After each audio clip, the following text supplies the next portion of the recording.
मला राहून राहून प्रश्न पडला, तुम्हाला खरं तो विचारायचा होता, की तुम्ही आणि अतुल चोरड्या पंचशीलवाले हे दोघांची सुरुवात साधारणपणे एकाच वेळी झाली. नाही, माझी आधी झाली. हां. माझ्या माहितीप्रमाणे अतुल चोरडियाची सुरुवात झाली 2000 नंतर. मग आणि ते त्यांचं मॉडेल आणि तुमचं मॉडेल का असं वेगवेगळं झालं आणि ते त्यांनी वेगळं मॉडेल करून ते इतके यशस्वी का झाले? बघा, त्यांचं मॉडेल म्हणजे पूर्वी अतुल चोरडियांनी बरेचसे हाऊसिंग प्रोजेक्ट केले होते. बरं. ते सुरुवात हाऊसिंग म्हणून झाल्यानंतर ते कमर्शियलला डायव्हर्ट झाले. हं. आणि कमर्शियलला त्यांच्याबरोबर एक पार्टनर मिळाला, ब्लॅक स्टोन, बरं. जी जगातली नंबर 5 पैकी एक कंपनी. म्हणजे ब्लॅक रॉक नंबर 1 आहे. होय, राईट.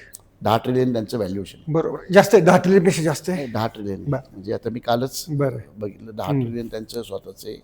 आणि ब्लॅकस्टोनचं पण 2.5 का 3 ट्रिलियन, म्हणजे आपल्या देशाचे GDP एवढी व्हॅल्यू त्यांची. बरोबर.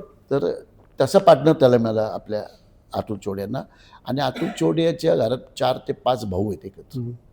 5ही भाऊ, म्हणजे आता एक वारला बिचारा दुर्दैवाने, त्यांनी गळफास घेऊन गेला. 3 भाऊ आहेत, तर ते अतुल त्या 3 भावांना डिवाइड काम केलेलं आहे, नंबर 1.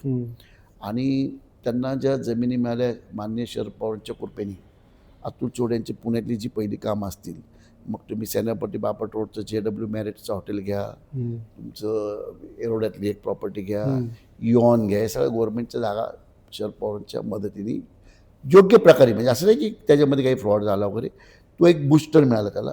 दुसरी गोष्ट, त्यांनी सातत्याने आपला बिझनेसला महत्त्व दिला. त्या समाजाच्या रक्तामध्येच बिझनेस असतो. आम्ही मराठी लोक आमचं वळवळतो, मग आम्हाला राजकारणाचे नाद लागले.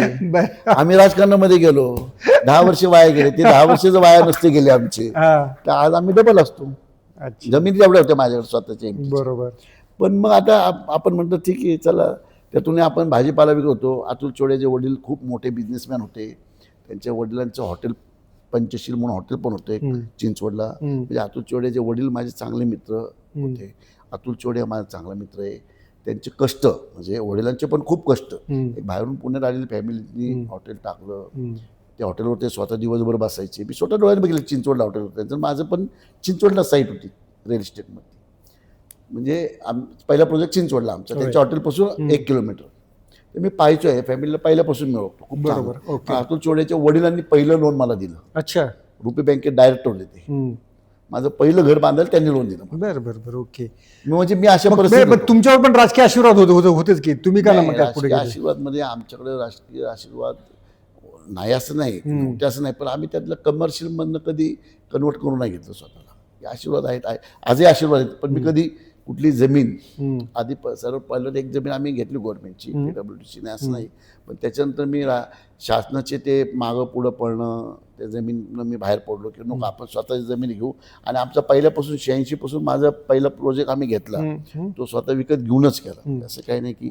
परंतु माझं स्वतःचं 2012 ते 2024 नाही 2012 ते 2020 नाही 22 जवळजवळ 2012 ते 2022 मी 14ला खासदार झालो. पण 2012ला पण मी विड्रॉ होऊन माघार घेऊन परत ते 40 आमदार सांभाळत बसलो 2 वर्ष.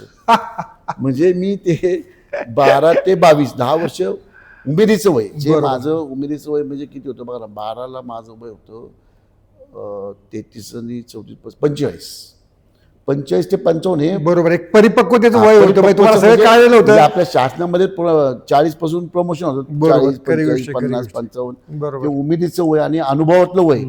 मी राजकारणामध्ये माझ्या वेडेपणामुळे घालवलं, असं नाही की वाईट झालं त्यात माझं, परंतु म्हणतो चला बघू काय आपण नवीन काहीतरी, आपण त्यात गेलो. त्यात माझं 10 वर्ष खरोखर वाया गेले. म्हणजे बिझनेसमध्ये अशी जनरल मला असं वाईट अनुभव आला कोणाचा असं काही नाही. बरोबर. माझं डायव्हर्ट झालो. आणि माझा मुलगा त्यावेळेस लहान होता. लक्ष तुम्ही पूर्णपणे देऊ शकता. पण लहान होता त्यावेळेस. मी माझे 2012ला माझा मुलगा खूपच लहान होता, त्यामुळे थोडंसं लक्ष द्यायला. 20 वर्षाचा होता, 19 वर्षाचा. अच्छा. पण एखादा हा प्रश्न आपण व्हिडिओमध्ये ठेवायचा, पण बघूया. तुम्ही अतुल चोरड्यांचं उदाहरण दिलं की त्यांचे भाऊ एकत्र होते, हे एकत्र होते. मराठी कुटुंबामध्ये, काकडे कुटुंबामध्ये असे भाऊ एकत्र का राहत नाहीत? नाही बघा, आता तुम्ही ठेवलं तरी मला काही प्रॉब्लेम नाही आहे. मराठा कुटुंबामध्ये पण आहे असं काही नाही आहे. मराठी कुटुंब पण कामं करतात एकत्र, असं काही किंवा सगळं. आता कोलते पाटील आहेत, 3 भाऊ एकत्र आहेत. शिर्के आहेत, 2 भाऊ एकत्र आहेत. असं नाही की काहीच नाही आहे बाबा. पण आपल्या काही समाजामध्ये लोकांना असतं की बाबा इगोस्टिक जास्त असतो.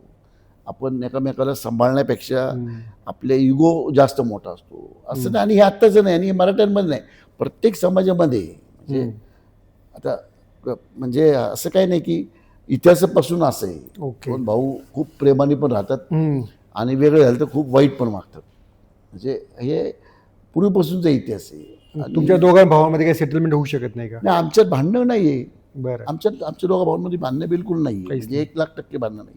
अच्छा. फक्त आम्ही धंद्यातनं वेगळे झालो. धंद्यात- नाही, काही मतभेद असतात बघा. मला काही गोष्टी आवडतात त्या त्याला आवडत नसतील, त्याला काही गोष्टी आवडतात त्या मला आवडत नसतील, म्हणून आम्ही वेगळे झालो 2002ला. माझी बरं. आई गेली आणि आम्ही ठरवलं की बाबा तुम्ही तुझं तू वेगळं व्हायचं, माझं मी. आणि आनंदात हसत खेळत तुम्ही पाहिलं असेल त्याच्यानंतर आम्ही भाऊ बरेच एकत्र राहिलो, बोललो, खातो पितो. पण असं की भांडणं होऊन आम्ही वेगळं निघालोय किंवा प्रॉपर्टीवर काही वाद आहेत?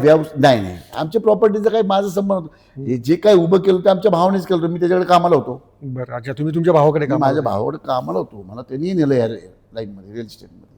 मी पावभाजी विकायचो पूर्वी. सुधीर मांडकेंकडं पावभाजीच्या स्टॉलवरती कामाला होतो मी. बिल्डर सुधीर मांडके, त्यांच्याकडे पडळकरांचे एक स्टॉल होता बाहेर. तर मी पावभाजीचा कारागीर म्हणून कामाला होतो. तुम्हाला अजूनही पावभाजी करतील का? अजूनही मला पावभाजी नाही, मला सगळं, कारण मी आचारी पण होतो. बरं. सगळे आयटम करते. म्हणजे कुठलाही आयटम असं नाही जो मी करू शकत नाही. अंडा बुर्जीपासून घरी पावभाजी करता का?